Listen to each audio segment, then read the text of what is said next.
রাসূলুল্লাহ সাল্লাল্লাহু আলাইহি ওয়াসাল্লাম আমাদের কাছে যে ইসলাম পৌঁছে গেছেন, যে ইসলামের তাবলীগ তিনি করে গেছেন, এই ইসলাম কিয়ামত পর্যন্ত সকল মানুষের জন্য উপযোগী হিসেবেই রেখে গেছেন। যদি এই ইসলাম এমন হতো যে ইসলাম কিছুদিন চলছে, এই 100-500 বছর পরে আর ইসলাম থাকবে না, তাহলে নতুন আরেকটা ধর্ম আসার সুযোগ রেখেই নবীজি ইন্তেকাল করতেন। কিন্তু আল্লাহ যেহেতু রাসূল আরবি আলাইহিস সালামকে পাঠিয়েছেন আখিরি নবী করে, এবং তার আনিত শরিয়াতে ইসলামী বা ইসলামটা আখিরি ধর্ম, এই শব্দটাই প্রমাণ করে যে কিয়ামতের আগ পর্যন্ত এই ধর্ম বিকৃত হওয়ার কোনো সম্ভাবনা নাই। কিন্তু আশ্চর্যজনক বিষয় হলো, হিজবুত তাওহীদ নামক যে সংগঠন, বায়েজিদ খান পন্নীর প্রতিষ্ঠিত এই সংগঠন, এদের মূল দাবি হলো যে ইসলাম পৃথিবীতে চলছে এটা আসলে রসুলের ইসলাম নয়, এটা খ্রিস্টানদের ইসলাম। এবং এই ইসলামের যারা অনুসারী সব খ্রিস্টানদের অনুসারী।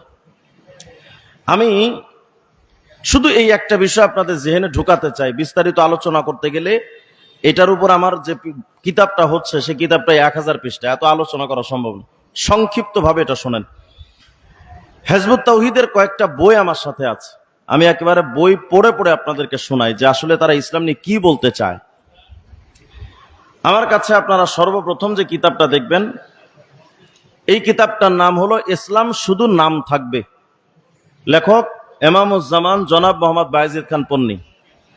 এই বইটার ইসলাম শুধু নাম থাকবে বইয়ের 9 নম্বর পৃষ্ঠার মধ্যে হিজবুত তাওহীদ কি বলছে দেখেন। বলে, বর্তমানে আমরা যে ধর্মটিকে ইসলাম হিসাবে দেখছি, যেটাকে ধর্মপ্রাণ মানুষ অতি যত্ন সহকারে পালন করার চেষ্টা করছেন, যে ইসলামটাকে সর্বত্র স্কুল কলেজ মাদ্রাসায় ও পীরের খানকায় শেখানো হচ্ছে, সেটা প্রকৃত ইসলাম নয়। তাহলে প্রথমে একটা ধারণা দিল তারা যে ইসলাম চলছে বর্তমান, এটা আসলে ইসলাম নয়। আচ্ছা, আরেকটা বই আমার কাছে দেখবেন, এই বইটার নাম হলো ইসলামের প্রকৃত সালাহ। এই বইটার 20 নম্বর পৃষ্ঠার মধ্যে গিয়ে হিজবুত তাওহীদ লিখছে, আগের বই থেকে তারা বলল যে ইসলামটা চলছে এটা আসলে ইসলাম নয়। এবার কি বলে দেখেন, এই সামরিক দিন তথা এই ইসলাম পৃথিবীর অন্যান্য অসামরিক দিনের পর্যায়ে পর্যবসিত হলো, অর্থাৎ খ্রিস্টান, বৌদ্ধ, হিন্দু, ইহুদি, জৈন ইত্যাদি বহু দিনের ধর্মের মতো আরেকটি ধর্মে পরিণত হলো, যেটার উদ্দেশ্য ইবাদত, পূজা, উপাসনা করে আত্মচর্চা করা। তার মানে যে ইসলাম আমাদের কাছে এখন চলছে, এটার রসুলের ইসলাম নাই, এটা এখন হিন্দু, বৌদ্ধ, খ্রিস্টানদের মতোই একটা ধর্ম হয়ে গেছে। আচ্ছা, এরপর আরেকটা বই আমার কাছে আছে, এই বইটার নাম ইসলামের প্রকৃত রূপরেখা। এই বইটার 22 নম্বর পৃষ্ঠার মধ্যে গিয়ে হিজবুত তাওহীদ লিখছে, খুব ভালো করে শোনেন এটা। বলে, আমরা আহ্বান করছি, মানে আমরা ডাকছি, বর্তমানের চালু এই ইসলামটা আসলে আল্লাহ রসুলের ইসলামই নয়, খ্রিস্টান ইসলাম। এই খ্রিস্টান ইসলাম পরিত্যাগ করে, প্রত্যাখ্যান করে আবার আল্লাহ রসুলের প্রকৃত ইসলামে প্রবেশ করতে। তার মানে তারা এটা দিয়ে বলল, তারা এই যে কথাটা বলেছে এর পেছনে তাদের ব্যাখ্যা আছে। তারা বুঝাতে চায় যে উপমহাদেশে এক সময় খ্রিস্টানরা আসছে, কলিকাতা আলিয়া মাদ্রাসা তৈরি করেছিল খ্রিস্টানরা 1781 সালে। তো ওই খ্রিস্টানদের প্রতিষ্ঠিত মাদ্রাসা থেকেই উপমহাদেশের এই ইসলামটা খ্রিস্টানরা তৈরি করেছে, আর সেই খ্রিস্টানদের ধর্ম ইসলাম আমরা নাকি পালন করছি। এটা হলো হিজবুত তাওহীদের কথা। তাহলে এই যে তারা বলল যে আমাদের ইসলামটা আসল ইসলাম নয়, এটা তো শুধু বললেই হবে না, একটা দলিল তো দরকার। তারা এর পক্ষে একটা দলিল দিয়েছে। এই দলিলটা আবার এই বইটার ইসলামের প্রকৃত রূপরেখা বইয়ের 48 নম্বর পৃষ্ঠার মধ্যে লিখেছে। তাদের মূল ইসলামের ব্যাপারে মূল দাবি হলো যে রাসূলুল্লাহর ইন্তেকালের 60-70 বছর পরে ইসলাম বিকৃত হয়ে গেছে। তার মানে ইসলাম এখান থেকে 1300 বছর আগেই বিকৃত হয়ে গেছে। বর্তমান যে ইসলাম চলছে এটা আসলে রসুলের ইসলাম নয়। এখন এই যে কথাটা তারা বলল, যে ইসলাম নবীর ইন্তেকালে 60-70 বছর পরেই বিকৃত হয়ে গেছে, এটা দলিল কি? তারা দলিল দিচ্ছে এই বইটার, ইসলামের প্রকৃত রূপরেখা বইয়ের 48 নম্বর পৃষ্ঠার মধ্যে তারা দলিল দিচ্ছে,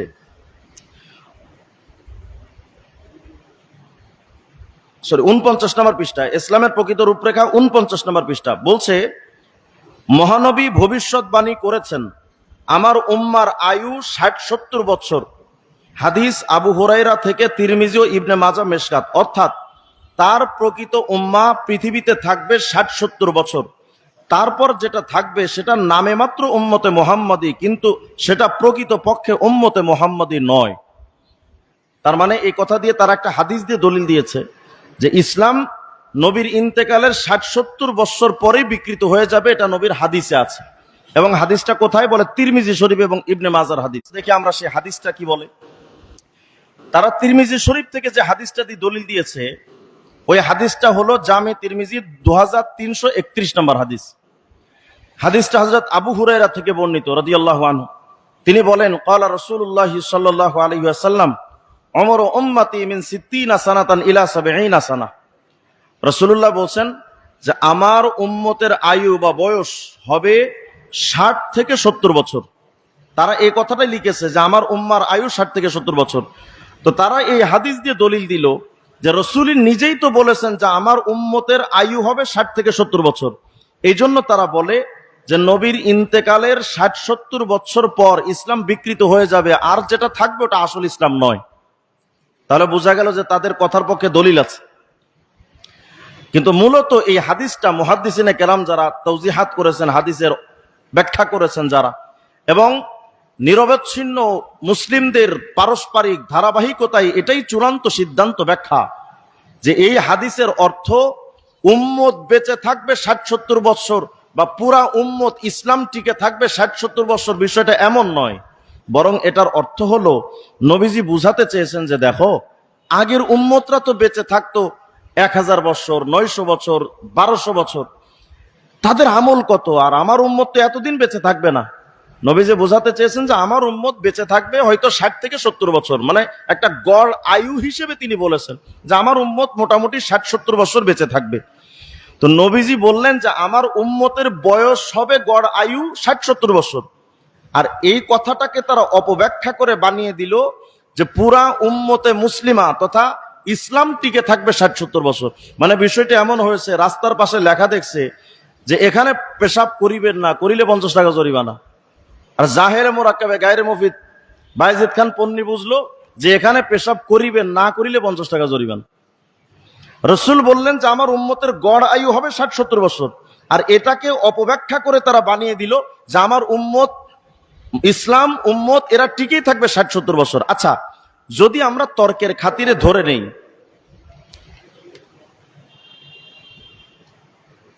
হুজুর সামনে আসেন, মাশাআল্লাহ, আল্লাহ তাআলা হুজুরের হায়াতে ভরপুর বারাকা দান করেন। একটু খেয়াল করি, একটু এদিকে লক্ষ্য করেন। তা রাসূলুল্লাহ সাল্লাল্লাহু আলাইহি ওয়াসাল্লাম বললেন কি, ভাই এদিকে মনোযোগ না দিলে আমার কথা বলতে কষ্ট হবে, একটু মনোযোগ দেন। হুজুর তো আসছেন, আলহামদুলিল্লাহ হুজুর কথা বলবেন ইনশাআল্লাহ। মাশাআল্লাহ, ভালো আছেন? জি, বসেন। একটু সবাই বলেন তো আল্লাহু আকবার। এবার একটু নজর। তো হুজুরে আকরাম বললেন যে আমার উম্মতের বয়স সীমা গড় আয়ু হবে 60-70 বছর। আর হিজবুত তাওহীদ এই কথাটা অপব্যাখ্যা তাহরিফ করে বানিয়ে দিল যে আমার উম্মতে মুসলিমা তথা ইসলাম টিকে থাকবে 60-70 বছর। এই অপব্যাখ্যাটা করে তারা বোঝাতে চায় ইসলাম 1300 বছর আগে, অর্থাৎ নবীর ইন্তেকালে 60-70 বছর পরে ইসলাম বিকৃত হয়ে গেছে। তাহলে এদের ব্যাখ্যাটা কি সঠিক নাকি ভুল? ভুল ব্যাখ্যা দিয়ে ইসলামকে বিকৃত বানিয়ে যারা দিতে চায় তাদের কাছে ইসলাম নিরাপদ হতে পারে। আচ্ছা, এখন আমি যদি তর্কের খাতিরে আলে ইয়াজুবিল্লাহ ধরেও নেই যে ইসলাম টিকে থাকবে 60-70 বছর, এই কথাটা ধরে নিলে কয়েকটা প্রবলেম সামনে আসবে। এর মধ্যে একটা প্রবলেম দেখেন, রাসূলুল্লাহ সাল্লাল্লাহু আলাইহি ওয়াসাল্লাম ইন্তেকাল করেছেন 11 হিজরিতে। ইবনে হাজার আসকালানী রাহমাতুল্লাহ আলাইহি তার মিশকাতের শরহে মিশকাতের ব্যাখ্যা গ্রন্থে তিনি লিখেছেন যে নবীজির ইন্তেকালের পর হেজবুত তাওহীদের এটা মাথায় রাখতে হবে আগে, যে হেজবুত তাওহীদের ব্যাখ্যা ছিল নবীর ইন্তেকালের 60-70 বছর পরে ইসলাম বিকৃত হয়ে যাবে। এটা যদি আমরা ধরে নেই, তাহলে দেখেন সাহাবায়ে কেরাম ইন্তেকাল করেছেন কত সালে, এবং তাদের ঈমানের ব্যাপারে আমাদের সবার কাছে আমি প্রশ্ন করতে চাই, নবীজির কোন সাহাবায়ে কেরাম যারা ছিলেন তারা কি কোশ্চিন কালেও মুরতাদ হয়েছেন? কথা বলেন। রাসূলুল্লাহর কোন সাহাবী কি মুরতাদ হয়েছেন? হ্যাঁ, মুনাফিকরা ইরতিদাদের পথ অবলম্বন করেছেন, কিন্তু নবীর সাচ্চা সাহাবা যারা, তারা তো মুরতাদ হন নাই। সাহাবায়ে কেরাম নবীর ইন্তেকালের পরে 60-70 বছর পরের ভেতরে যত সাহাবীরা ছিলেন তারা তো 100% মুসলমান। কিন্তু যদি 60-70 বছর পর্যন্ত ইসলাম টিকে থাকবে, এরপরে যেটা থাকবে সেটা উম্মতে মুহাম্মাদি নয়, এই ব্যাখ্যা ধরতে হয়, তাহলে ওয়াসিলা ইবনুল আসকা আল-লাইসি রাদিয়াল্লাহু আনহু তিনি ইন্তেকাল করেছেন 85 হিজরিতে। হযরত আব্দুল্লাহ ইবনে আবি আওফা রাদিয়াল্লাহু আনহু তিনি ইন্তেকাল করেছেন 87 হিজরিতে।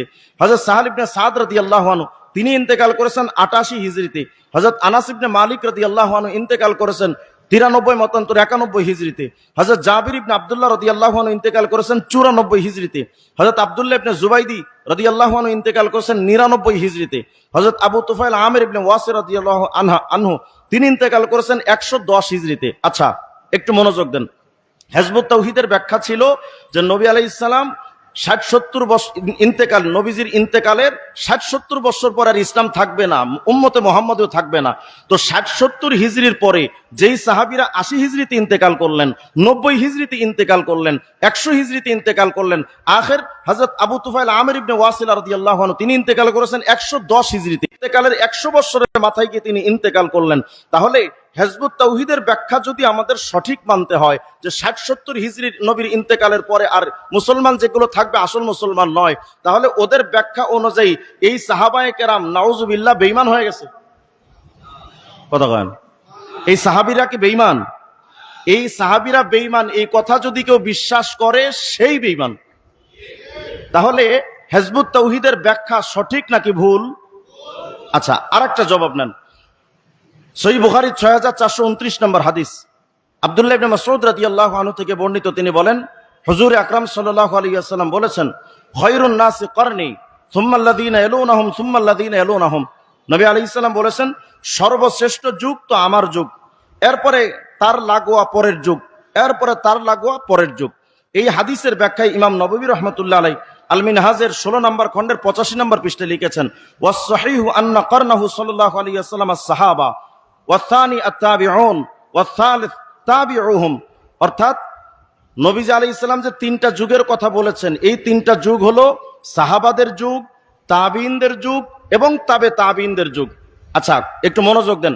হেজবুত তাওহীদের ব্যাখ্যা ছিল নবীজির ইসলাম টিকে থাকবে 60-70 বছর। যদি 60-70 হিজরি পর্যন্ত সত্যিকারে ইসলাম টিকে থাকে, এরপরে ইসলাম যদি আসল ইসলাম না হয়, তো নবী আলাইহিস সালাম যে বলেছেন সাহাবীদের যুগ, তাবিঈদের যুগ, তবে তাবিঈদের যুগ, এই তবে তাবিঈদের যুগ ছিল 280 হিজরি পর্যন্ত।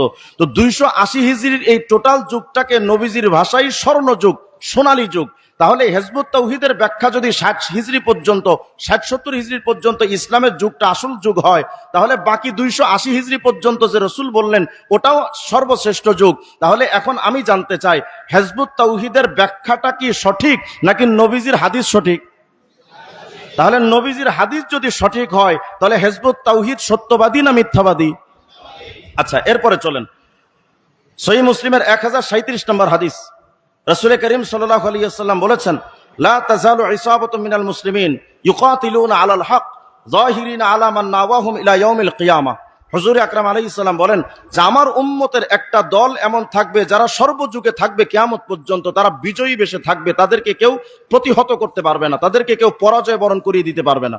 তাহলে একটু মনোযোগ দেন, নবীজির এই হাদিস বলছে যে কিয়ামত পর্যন্ত একটা দল থাকবে যারা হকের উপরে থাকবে, সঠিক ইসলামের উপরে থাকবে। আচ্ছা, নবীজির ইন্তেকালের 60-70 হিজরির পরে যদি আর ইসলাম না থাকে, তাহলে কিয়ামত পর্যন্ত এই যে দলটা হকের উপরে থাকবে, তারা হকের উপরে থাকবে কেমনে? ইসলামই তো নাই।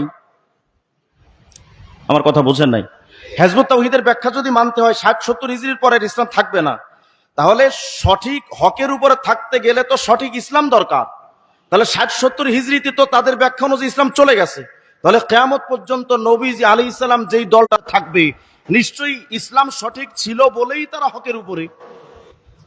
কথা বুঝে আসছে আপনাদের? তো যেহেতু ওই দলটা হক, এর অর্থ যে ইসলামও হক। কথা বলেন, যেহেতু তারা হক, ওই দলটা হক, সেই মুজাহিদিনরা হক, তার মানে ইসলাম বিকৃত হয় না, ইসলাম সঠিক বিষয়ের উপরেই আছে।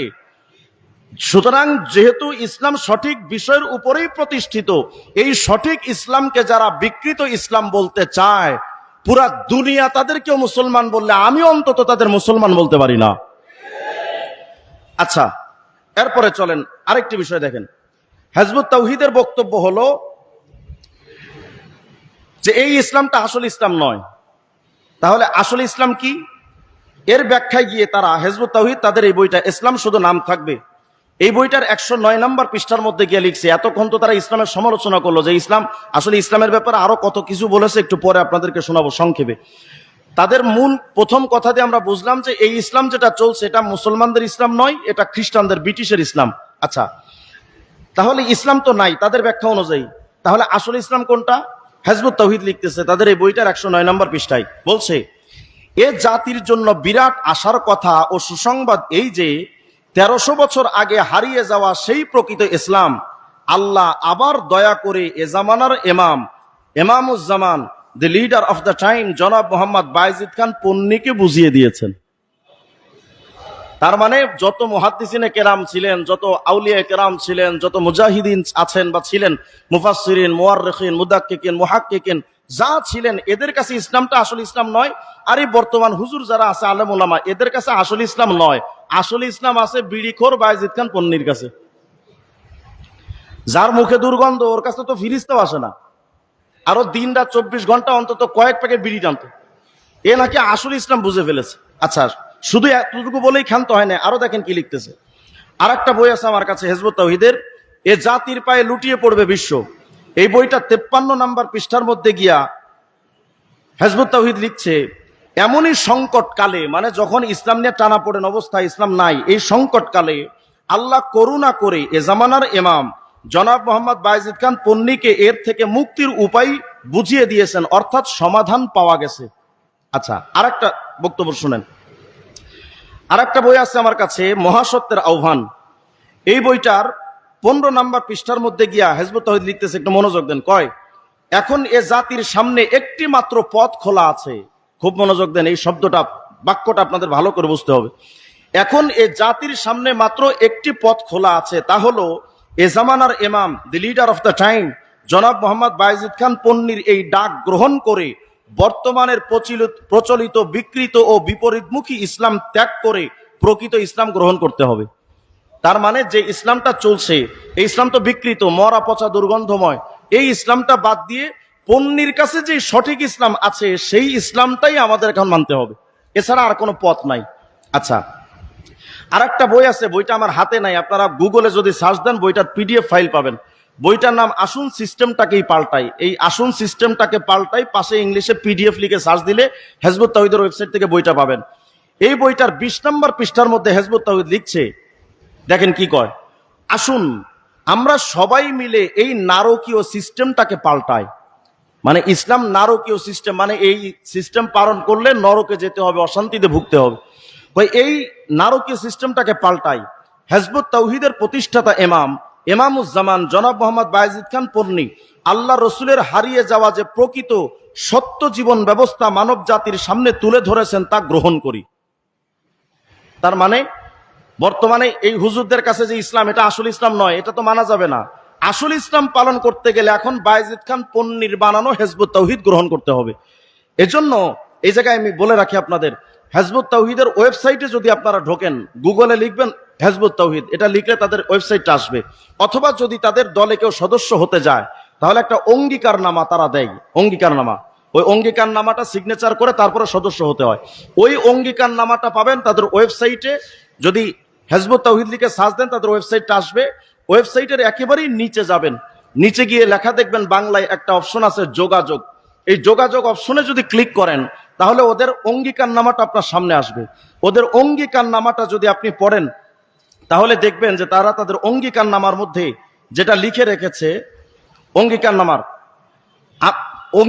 4 নম্বর পয়েন্টে তারা লিখেছে, আমি বিশ্বাস করব যে আমি নিজে এবং এ আন্দোলনের অন্যান্য সদস্যরা হেদায়েত প্রাপ্ত, অর্থাৎ আল্লাহর দেওয়া সঠিক আকীদায়, সঠিক পথে, সঠিক দিক নির্দেশনায় সিরাতুল মুস্তাকিমে প্রতিষ্ঠিত হবার চেষ্টা করছি, এই হেদায়েতে যারা নেই, খুব ভালো করে শোনেন, এই হেদায়েত মানে হিজবুত তাওহীদে যারা নেই, অর্থাৎ বাকি দুনিয়ার সমস্ত মানুষ থেকে আমি ভিন্ন ও বিচ্ছিন্ন, ওদের মধ্যে বাস করলেও আমি ওদের একজন নই। আকীদার বিকৃতি ও হেদায়েতের অভাবের কারণে ওরা আল্লাহ রসুলকে বিশ্বাস করে, সালাহ, নামাজ, সওম, রোজা, হজ, যাকাত ও বহু নফল ইবাদত করে গেলেও ওগুলো কোনো কাজে আসবে না। আমি ওদের সাথে কোনো ইবাদত করব না। হিজবুত তাওহীদ যে আমাদের মসজিদে নামাজ পড়ে না কেন, এটার অঙ্গীকার তার আগে করিয়ে নেই। আমি ওদের সাথে কোনো ইবাদত করব না, আমি ইবাদত করব শুধু এই আন্দোলনের ভাই ও বোনদের সঙ্গে। এরপর অপশনটা দেখেন, বলে আমি বর্তমানের বিকৃত ইসলাম থেকে হিজরত করলাম। হিজরত মানে ত্যাগ করা। আমি এই বর্তমানের বিকৃত ইসলাম থেকে হিজরত করলাম, এটা হলো তাদের অঙ্গীকারনামার মূল পয়েন্ট।